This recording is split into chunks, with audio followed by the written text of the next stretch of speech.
class. My name is Saira Osman and I am lecturer statistics at Time Institute Multan. This is our second lecture. In first lecture we will discuss what is statistics, what is data and some few basic concepts. Now in this lecture we will discuss how to present the data, presentation of the data. Data मैंने आपको बताया था there to main sources हैं data के, जहाँ से हम data collect कर सकते हैं, primary data and secondary data. Primary data raw data होता है, उसको आप क्वेश्चनरी के थ्रू, इंटरव्यू के थ्रू या डोर टू डोर जाके भी कलेक्ट कर सकते हैं. जो आप वन पर्सन जो खुद डाटा कलेक्ट करता है वो क्या कहलाता है? प्राइमरी डाटा कहलाता है. जो किसी भी स्टैटिस्टिकल ट्रीटमेंट से नहीं गुजरा हो वो डाटा प्राइमरी डाटा होता है. लेकिन अगर उस पर कोई भी स्टैटिस्टिकल ट्रीटमेंट अप्लाई कर दी है तो वो क्या बन जाएगा? सेकेंडरी डाटा बन जाएगा. और बहुत सारे सोर्सेज हैं ऐसे जहाँ से हमें सेकेंडरी डाटा दस्तियाब होता है, जैसे कि कॉलेजेस, स्कूल, यूनिवर्सिटीज़ हैं, ब्यूरो ऑफ स्टैटिस्टिक्स है, गवर्नमेंट, जितने भी गवर्नमेंट के इदारे हैं, सब जगह जो हमें डाटा, नादरा बहुत बड़ा सोर्स है डाटा के, इन सब जगह से हमें जो डाटा दस्तियाब होता है वो क्या कहलाता है? सेकेंडरी डाटा कहलाता है. फिर डाटा के कई टाइप हैं. कैटेगोरिकल डाटा जिसे हम क्वालिटेटिव डाटा भी कहते हैं, और क्वांटिटेटिव डाटा. क्वालिटेटिव डाटा में सिर्फ डिस्क्रीट टाइप ऑफ डाटा आता है, जो कि हमने पहले डिस्कस किया था कि डिस्क्रीट टाइप ऑफ डाटा क्या होता है, जिसको हम काउंट करते हैं. जबकि कॉन्टीन्यूस डाटा में, क्वांटिटेटिव डाटा में कॉन्टीन्यूस और डिस्क्रीट दोनों टाइप का डाटा होता है. यानी कि जो क्वांटिटेटिव डाटा है उसमें काउंट्स वाला डाटा भी हम यूज़ करते हैं और मेजरेबल डाटा भी यूज़ करते हैं. फिर जब हम डाटा हमने कलेक्ट कर लिया, सपोज चाहे वो प्राइमरी है, सेकेंडरी है, उसको हमने प्रेजेंट किस तरह करना है. सपोज डाटा जो है, सपोज आपने देखा कि लिखा हुआ है डाटा मैंने किया, number of marks obtain by the student in a class test. Test कितने? 10 मार्क्स का टेस्ट लिया, उसमें जितने भी मार्क्स आए मैंने सबके डाटा यहाँ लिख लिया. सपोज किसी के 5, 7, 9, 8, 3, 2, 6, 5 and so on. This is called primary data. और ये डाटा तो मैंने लिख लिया. आप लोगों को इस डाटा से कुछ समझ आ रहा है? कुछ अंडरस्टैंड करते हैं? नहीं. इसको हम क्या करेंगे? इसको हम किसी टेबल या किसी ग्राफ के फॉर्म में लाएंगे, यानी कि हम अपने डाटा को प्रेजेंट करेंगे तो हमें उस डाटा को समझ आएगा. डाटा प्रेजेंट करने के बहुत सारे मेथड हैं. क्लासिफिकेशन है, टेबुलेशन है एंड ग्राफिकल रिप्रेजेंटेशन है. आज हम पढ़ेंगे what is classification and what is tabulation. Classification क्या होता है? जब हम डाटा को, अपने डाटा को किसी भी क्राइटेरिया के उस पर बेस पर डिफरेंट ग्रुप्स में डिवाइड करते हैं तो वो क्या कहलाता है? क्लासिफिकेशन कहलाता है. बहुत सारी टाइप्स हैं क्लासिफिकेशन की. 1 वे क्लासिफिकेशन, 2 वे क्लासिफिकेशन और multi way classification. 1 way classification जब हम डाटा को according to one criteria, according to one quality हम उसको डिवाइड करेंगे तो वो क्या कहलाएगा? 1 वे क्लासिफिकेशन कहलाएगा.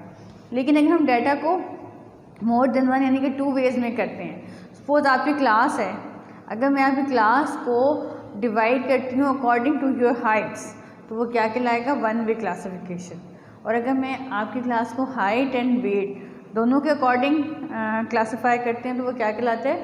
2 वे क्लासिफिकेशन कहलाता है. और अगर हम मोर देन 2 क्राइटेरिया, सपोज मैं आपकी हाइट, वेट के साथ एज भी ले रही हूँ, एज ग्रुप को भी डिस्कस कर रही हूँ, तो वो क्या कहलाएगा? मल्टी वे क्लासिफिकेशन कहलाएगा. अगर हम इसकी टेबल्स बनाएं तो 1 वे क्लासिफिकेशन की टेबल्स कैसे बनेगी? सपोज जो हाइट ली मैंने,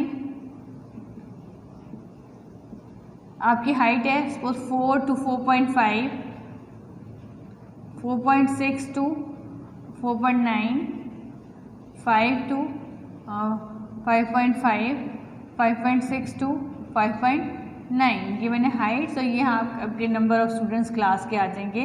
नंबर ऑफ स्टूडेंट्स ये आ जाएंगे. इतने स्टूडेंट्स हैं, 3 स्टूडेंट्स हैं जिनकी हाइट 4 to 4.5 है, 7 स्टूडेंट हैं इनकी, और 6 इधर आ गए, और हाइट सिर्फ 1 स्टूडेंट है. तो ये क्या होगी? 1 वे क्लासिफिकेशन. लेकिन अगर इसी क्लासिफिकेशन को ये क्या कहलाएगी, वन वे क्लासिफिकेशन। अगर इसी क्लासिफिकेशन को मैं टू वेज में करूँ, एक साइड पे मैं आपकी हाइट ले लूँ और सेकंड साइड पे वेट ले लूँ।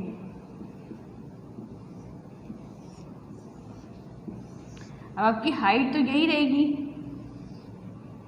4.0 to 4.5, 4.6 to 4.9, 5.0 to 5.5, 5.6 to 5.9। और यहाँ पे मैंने आपका वेट ले लिया 40 to 45 kg, 46 to 49 kg, 50 to 55 kg, 56 to 59 kg and so on.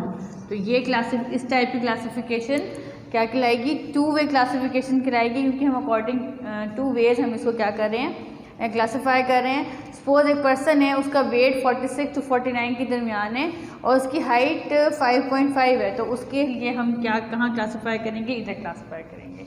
इसी तरह हम अपना पूरा टेबल कंप्लीट करेंगे। और अगर इसके अलावा हम एज वाइज भी लें तो वो क्या कहलाएगा, एज भी आपके मैं साथ लूँगी तो वो क्या कहलाएगा, मल्टी वे क्लासिफिकेशन, और हम इससे ज़्यादा भी क्लासिफिकेशन कर सकते हैं। क्लासिफिकेशन के बाद आता है टेबुलेशन। टेबुलेशन क्या है, टेबुलेशन एक सिस्टमैटिक वे है डाटा को क्लासिफाई करने का। जितना टेबुलेशन में हम अपने डाटा को रोज़ एंड कॉलम में एक सिस्टमैटिक वे में क्लासिफाई करते हैं। अगर हमारा data according to one classification हो तो क्या कहलाएगा, सिंपल टेबुलेशन कहलाएगी। अगर टू वे क्लासिफिकेशन हो तो क्या कहलाएगी, डबल टेबुलेशन कहलाएगी। और अगर मल्टी वे क्लासिफिकेशन हो तो कॉम्प्लेक्स टेबल कहलाएगी। उसके बाद चलें, हमने क्या किया, आपको पता चल गया कि क्लासिफिकेशन किस तरह करनी है। Now we will explain this with the help of a question. इस क्वेश्चन में हम डाटा दिया हुआ है, the data given below show the diameter in inches of ball bearing manufacture by a company का ये डाटा है बॉल बेयरिंग कंपनी का। इसको हम, ये रॉ डाटा है, हम इसको टेबल फॉर्म में लाएंगे। डाटा गिवन है, टेबल फॉर्म में लाने के टेबल का प्रॉपर मेथड होता है टेबल लाने का। हमने फाइंड आउट करनी है कि कितनी हमने नंबर ऑफ क्लासेस बनानी है। This is the number of classes. उसके लिए क्या है, number of classes equal to range divided by height. Range कैसे फाइंड आउट करते हैं, maximum value minus minimum value. अगर हम अपने डाटे में देखें तो मैक्सिमम वैल्यू हमारी क्या है 94 और मिनिमम वैल्यू क्या है 51। हम इसका डिफरेंस फाइंड आउट कर लेंगे, 94 माइनस 51 वो क्या है 43। इसी तरह हमने सेकंड चीज़ क्या फाइंड आउट करनी है, हाइट। हाइट का क्या फॉर्मूला होता है 1 + 3.3 log of n। n number of values, कितनी वैल्यूज़ हैं हमारे पास 44 वैल्यूज़ है, उसका हम लॉग लेंगे, वो क्या आ जाएगा 1.64। उसको मल्टीप्लाई किया 3.3 से और 1 ऐड करने के बाद 6.4 आया, जिसको हम अप्रॉक्सीमेटली 6 कर देंगे। हमारे पास क्या आ गई, रेंज क्या आ गई 43। We will write here 43 divided by 6, और हम इसको जब डिवाइड करेंगे हमारे पास अप्रॉक्सीमेटली 7 to 8 क्लासेस बन जाएंगी।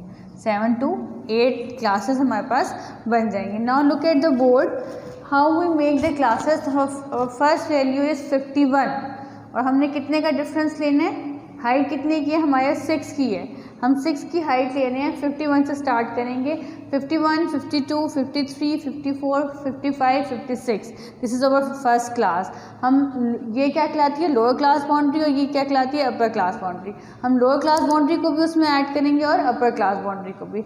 51 to 56 first class, then 57 next है। 56 के बाद क्या आता है 57, 58, 59, 60, 61, 62। This is our second class and so on we will do all the thing. और हम वहाँ तक क्लासेस बनाएंगे कि हमारी जो मैक्सिमम वैल्यू 94 है वो उस रेंज में आ जाए। हम देख रहे हैं हमारी लास्ट क्लास के बल्कि 93 to 98, इसका मतलब है 94 यानी कि हमारी मैक्सिमम वैल्यू इसमें लाया करती है। यहाँ पे हम अपनी क्लासेस को है स्टॉप कर देंगे। नेक्स्ट स्टेप है टेरे मार्क्स लगाने का। अपने डाटे को देखें, फर्स्ट वैल्यू है 73। 73 कहाँ आ रही है, यहाँ पे आ रही है 73। 69 to 74 में हम क्या आया 73 आया, हमने एक टेरे मार्क्स लगा दिया। सेकंड वैल्यू देखें 74, वो भी इधर ही लाई कर रही है।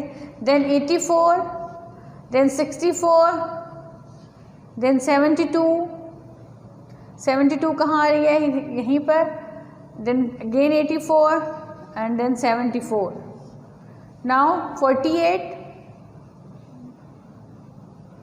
सॉरी दिस इज 58 कहाँ लाई करेंगे, यहाँ पर, देन 66, 78,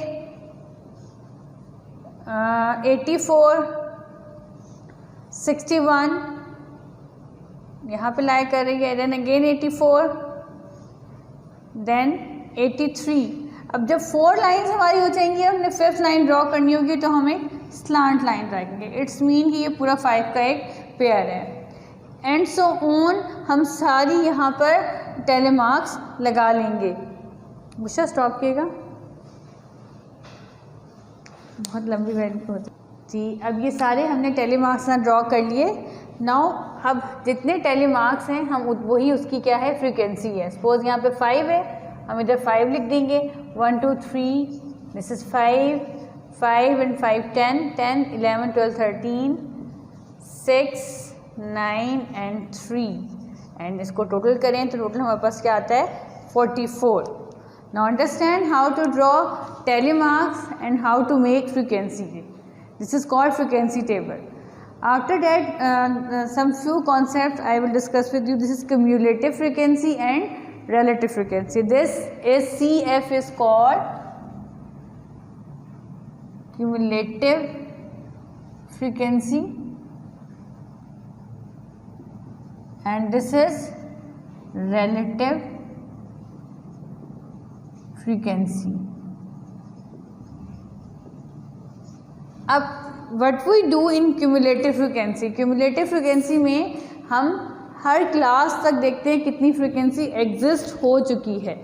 फर्स्ट क्लास तक 5, then 5 + 3 8, then 5 + 3 + 5 13, then so on 13 को उस पर आगे ऐड कर लें 26, देन ऐड 6 कितना आ जाएगा 32, 41 एंड 44. इसका टोटल नहीं होता. और रिलेटिव फ्रीक्वेंसी में हम क्या करते हैं, हम हर क्लास की फ्रीक्वेंसी को टोटल से डिवाइड कर देते हैं. 5 divided by 44, 3 divided by 44, again 5 divide by 44, 13 divided by 44 and so on.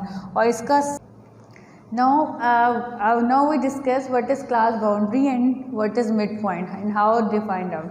class बेटा ये आपने देखा 51 to 56 ये हमारे पास क्या है, क्लास लिमिट्स हैं. हमें यहाँ लिमिट्स बताई गई हैं. बाउंड्रीज में हमेशा फर्स्ट क्लास की अपर क्लास बाउंड्री और सेकंड क्लास की लोअर क्लास बाउंड्री सेम होती है. क्लास लिमिट्स और क्लास बाउंड्रीज में ये डिफरेंस है. अब कैसे फाइंड आउट करना है, फर्स्ट क्लास की अपर क्लास बाउंड्री और सेकंड क्लास की लोअर क्लास बाउंड्री में हम डिफरेंस फाइंड आउट करते हैं. डिफरेंस क्या है, 1 का डिफरेंस है. जितना भी डिफरेंस आएगा हम उसको 2 पे डिवाइड करेंगे. तो 1 डिवाइड बाई 2 इक्वल टू 0.5. 0.5 सारी लोअर्स में से माइनस करते जाएंगे और सारी अपर क्लास बाउंड्रीज में ऐड करते जाएंगे. We will write here. Suppose 51 में हमने माइनस किया तो क्या आया 49.5 और 56 में ऐड किया तो क्या आया 56.5. नाउ 57 से माइनस किया again 56.5, then 62.5, 62.5, 68.5, 68.5, 74.5, 74.5 to 80.5 and so on. You can see के फर्स्ट क्लास की अपर क्लास बाउंड्री और सेकंड क्लास की लोअर क्लास बाउंड्रीज सेम है. हमेशा प्रीवियस और फॉलोइंग जो अपर और लोअर क्लास बाउंड्रीज होती हैं वो क्या होती हैं, सेम होती हैं. नेक्स्ट है हमने मिड पॉइंट फाइंड आउट करना है. मिड पॉइंट फाइंड आउट कैसे करते हैं, ये क्या है क्लास बाउंड्री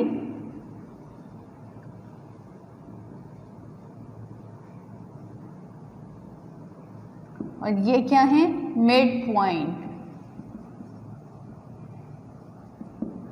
और ये क्या कहलाते हैं क्लास लिमिट्स. ठीक है. मिड पॉइंट कैसे फाइंड आउट करने हैं, हर क्लास का हम अलग-अलग मिड पॉइंट फाइंड आउट करेंगे। फर्स्ट क्लास का मिड पॉइंट फाइंड आउट किस तरह करना है, लोअर क्लास बाउंड्री को और अपर क्लास बाउंड्री को ऐड करना है और 2 पे डिवाइड कर देना है। 51 प्लस 56 ऐड किया तो हमारे पास क्या आया, 107 एंड 107 डिवाइडेड बाई 2 क्या आया,